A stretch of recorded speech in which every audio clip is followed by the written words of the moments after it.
As a result of that fact, your life may be cut short unpleasantly soon. What? Me? I'll watch it. You'd better. Well, we're here at UAA at the main theater, and we're going to be going inside to talk to Brian Cook, the director of the classic Agatha Christie play, And Then There Were None. So let's go in and have a word with Brian and see what he has to say for himself. I've always loved murder mysteries. I've always loved Agatha Christie. I remember reading this novel when I was a kid. Remember, there are only 3 little soldier boys over there. Well, what about you? I shall be quite all right, thank you. I've been in tight places before and I've got out of them, and I mean to get out of this one. What's sort of nice about this play is there's nothing really avant-garde about it. It's pretty straightforward. A bunch of people get murdered, but mostly realistic. The, character motivations are pretty clear. Characters get into arguments with each other, and characters fall in love with each other, and characters murder each other. So that's the show. So, Mary, tell me a little bit about this show. Yeah, well, it's about 10 people who come to an island, and one by one they are murdered. And so eventually they catch on to what's going on, and they try to figure out who is doing it, whether or not it's one of them, or if someone else is hiding on the island. We're not really sure. Yes, that revolver.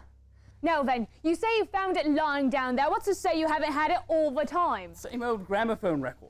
So, Taryn, tell me about your work in this show. You been having some fun or what? Oh, yes. The cast has just been the joy to work with. From the very first start, like the very first read-through, we had just this wonderful time getting through this script, and we all had this bonding activity of learning the dialect, the British dialect that we're doing together, where we had to do these very absurd-sounding counting exercises. And just from then on, we all had this bond over this British dialect, and it's kind of carried through the entire show. The rehearsal process was, from right away, we knew we wanted to do dialect, so we started with that. Dialect training from day one. The actors were in dialect with their characters simple from the very first that read a policeman could understand. What's wrong with the police? Nothing. And that you've left the force? So we have one more weekend left. It's this coming Friday, Saturday, and Sunday. Friday and Saturday is at 8 p.m. and Sunday is at 5 p.m. Tickets are available at uaatix.com, and we hope everyone comes to see the show. So do get up to UAA this weekend and see this play, because it is the last time you can see it. And also, speaking of Last Chance, the Edward Albee Classic, Who's Afraid of Virginia Woolf, is playing out at the Valley Performing Arts this next weekend. This is the last chance to see that, so it's Friday, Saturday, and Sunday. And you want to call 373-0195 for tickets.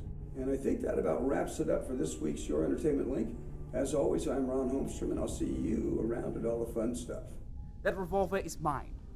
It's my revolver, and I'm sticking to it.